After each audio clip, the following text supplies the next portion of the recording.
Salve, questo primo tutorial è dedicato alla realizzazione di laccetti autoserranti in plastica riciclata. Si tratta di semplici laccetti per tenere in ordine la cavetteria di casa o in ufficio. Questi sono alcuni disegni che ho realizzato, sono dei cartamodelli predefiniti di laccetti. Variano per dimensione e forma, in tutto ci sono 4 varianti formali tra le quali poter scegliere. Ogni laccetto predefinito riporta 2 dimensioni. Quella maggiore va da estremità ad estremità ed è utile per sapere se il pezzo di plastica è sufficientemente grande per il laccetto. La misura più piccola indica la distanza tra 2 punti di serraggio. I punti di serraggio non sono altro che dei tagli sul laccetto, incastrandosi tra loro permettono la chiusura del laccetto. Questa distanza è molto importante, se troppo piccola il laccetto non si chiuderà, se troppo grande il laccetto sarà largo sul cavo. Posso utilizzare in alternativa quello che chiamo misuratore. Con il misuratore posso realizzare un cavetto su misura. Nel tutorial realizzerò 2 laccetti usando entrambe le soluzioni, cartamodello e misuratore. Attenzione per chi stampa il file. Il PDF va stampato accertandosi che il programma, ad esempio Adobe Reader, non riduca il disegno, ma ne mantenga le dimensioni reali. Altrimenti poi le misure riportate sui laccetti non corrispondono.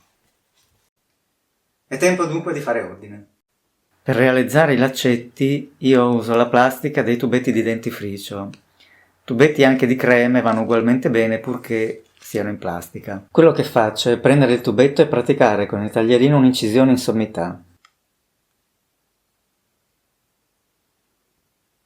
Cerco di stare sotto il più possibile in modo da ottenere il pezzo di plastica più lungo. Tolgo la parte superiore. A questo punto conviene eliminare dal tubetto il dentifricio rimasto. Non faccio altro che riempire e svuotare più volte il tubetto con acqua, aiutandomi con uno spazzolino da denti. Elimino il fondo con una forbice, poi apro il tubetto con un taglio longitudinale. Il pezzo di plastica che ottengo, però, tende a mantenere la sua forma cilindrica originaria. Perciò per lavorare meglio conviene appiattirlo con un ferro da stiro. Metto il pezzo di plastica su un piano da stiro e lo copro con un panno. Quindi ci passo sopra il ferro da stiro che ho portato a temperatura lana. Sono circa 150 gradi. La temperatura lana mi sembra quella che dà i risultati migliori. Ho provato con una temperatura superiore, regolando il ferro su cotone, nella speranza magari di eliminare le pieghe e le stropicciature presenti. Ma la plastica inizia a deformarsi. Compaiono delle crepe sulla parte grafica e nel retro si vede chiaramente la forma lasciata dalla punta del ferro da stiro. In conclusione, la temperatura a cotone, dovrebbero essere circa 200 gradi, è eccessiva. Meglio fermarsi a 150 gradi e regolare il ferro su lana. Per quanto riguarda gli strumenti mi serve un pennarello per ridisegnare il laccetto sulla plastica, un punteruolo o in alternativa la punta di un compasso, un righello o una squadra da usare insieme al taglierino per i tagli diritti, per i tagli curvi invece è meglio usare un paio di forbici, la matita per riportare la misura presa e infine il fil di ferro plastificato per prendere, diciamo così, il diametro del laccetto. Dell'alcol ed ovatta per eliminare i segni del pennarello. Nella prima parte del tutorial per realizzare il laccetto utilizzerò il misuratore. Innanzitutto prendo la misura del cavo Ethernet servendomi di un fil di ferro plastificato. Lo avvolgo attorno al cavo e ne prendo il diametro. Tengo la misura presa e la riporto sul misuratore. La misura va riportata a partire dal punto di serraggio del laccetto e non dalla sua estremità. Con la matita faccio un segno sul misuratore. Per sicurezza tengo un paio di millimetri in più. Ora posso riportare la forma del laccetto sulla plastica. Posiziono il misuratore in modo da prendere una parte interessante della grafica.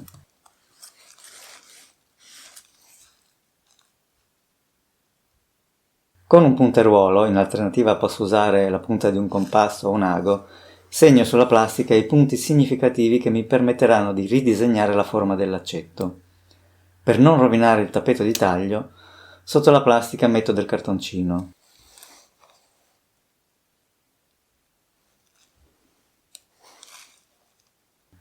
È importante non dimenticare il punto centrale sulla linea di serraggio. È altrettanto essenziale riportare sulla plastica il segno della misura presa precedentemente sul misuratore con la matita. Inoltre riporto anche altri 2 punti all'estremità opposta per tenere il riferimento della larghezza del laccetto. Sul retro della plastica tutti i segni fatti con il punteruolo sono visibili, quindi posso iniziare a ridisegnare con pennarello e squadra il laccetto.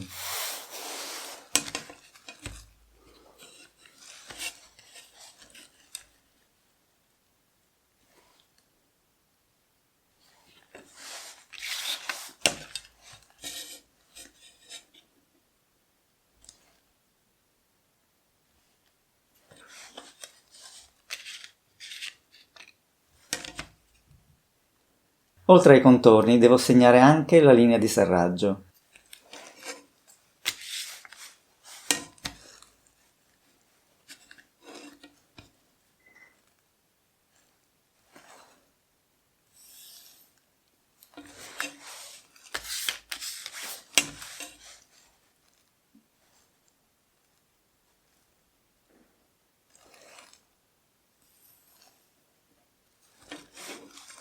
Il laccetto non è completo, devo disegnare l'estremità mancante, utilizzo quindi di nuovo il misuratore.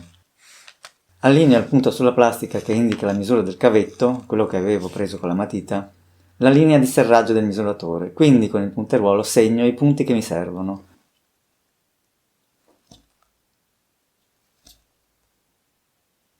Compreso quello centrale sulla linea di serraggio.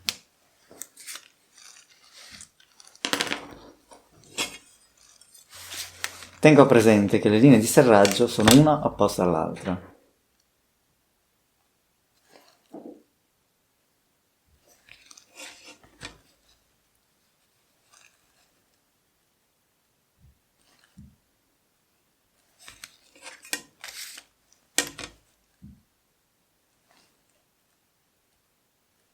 Completato il disegno del laccetto, posso iniziare a ritagliarne i contorni con squadra e taglierino.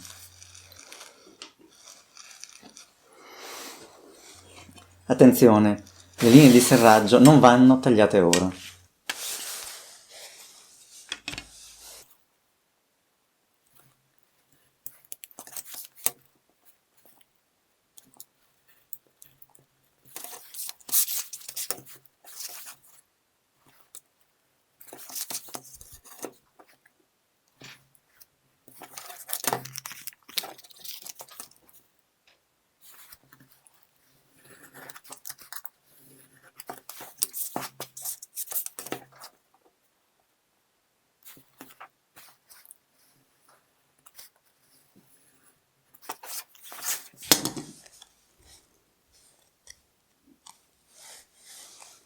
Con il punteruolo faccio 2 fori centrali, uno per ogni punto o linea di serraggio.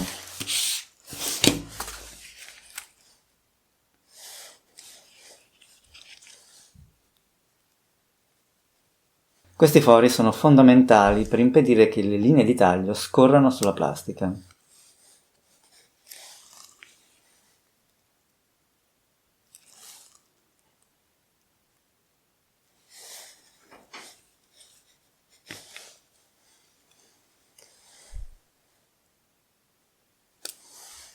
Adesso non resta che fare i tagli per i 2 punti di serraggio, che sono necessari per permettere la chiusura del laccetto. Sempre usando il taglierino eseguo i tagli a partire dai fori fatti prima.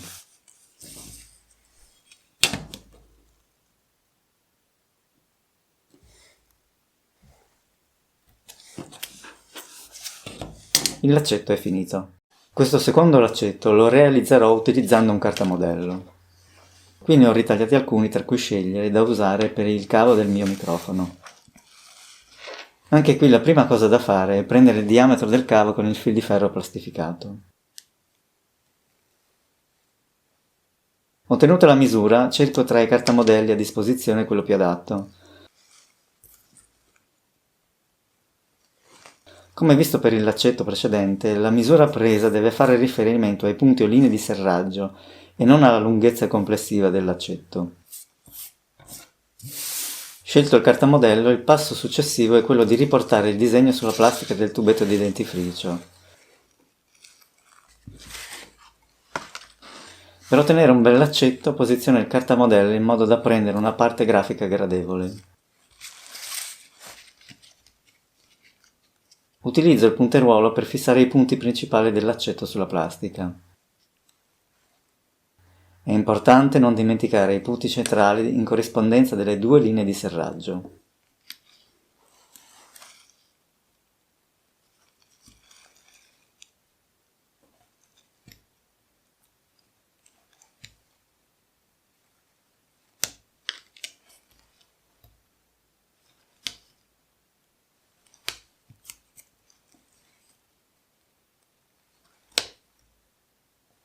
In questo caso ci sono delle parti curve, perciò per completare il disegno dell'aceto uso il pennarello.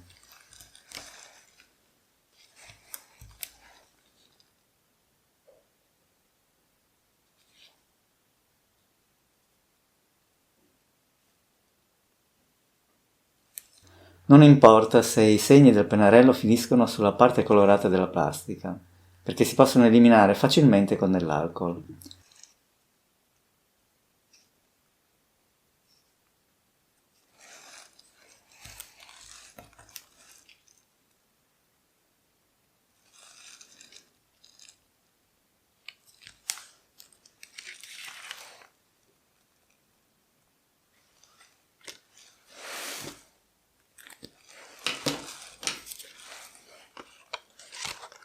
Completato il disegno, passo al ritaglio.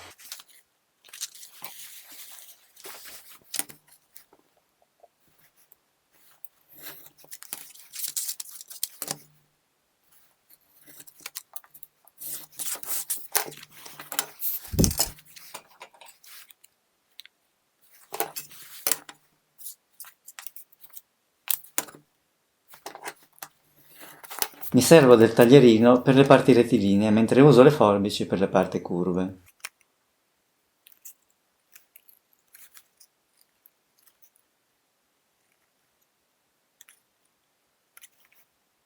Anche qui, come nell'esempio precedente, le linee di serraggio vanno lasciate per ultime.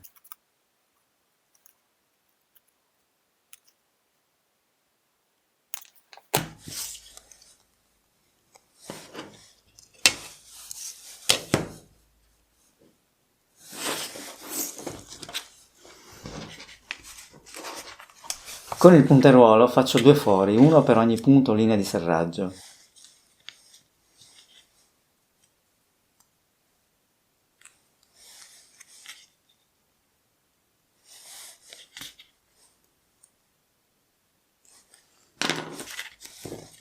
Completo il laccetto con i tagli per i due punti di serraggio, che lo ricordo sono opposti l'uno rispetto all'altro.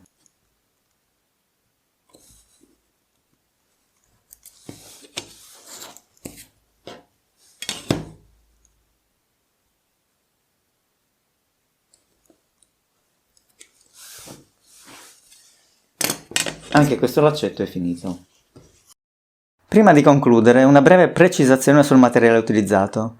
Forse qualcuno potrebbe pensare che la plastica dei tubetti di dentifricio non sia sufficientemente resistente e che quindi i laccetti possano rompersi con facilità, ma non è così.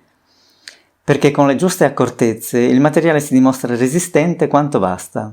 L'accortezza sta proprio nel praticare un foro in prossimità di un taglio per impedire che la linea di taglio corra sulla plastica alla minima sollecitazione. Quindi ecco una breve dimostrazione con e senza foro. Con delle forbici faccio un semplice taglio sulla plastica.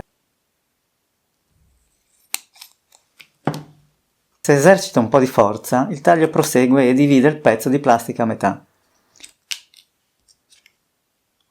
Ma se faccio prima un foro e dopo il taglio, allora il comportamento cambia.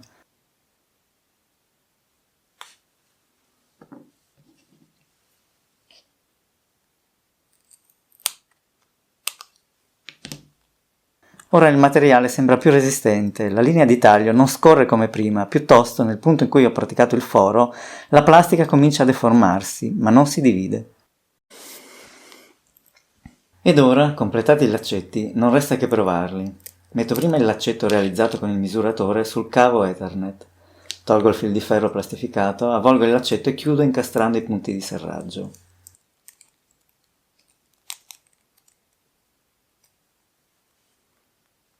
Adesso passo al laccetto più piccolo fatto con il cartamodello. Lo metto sul cavetto del microfono.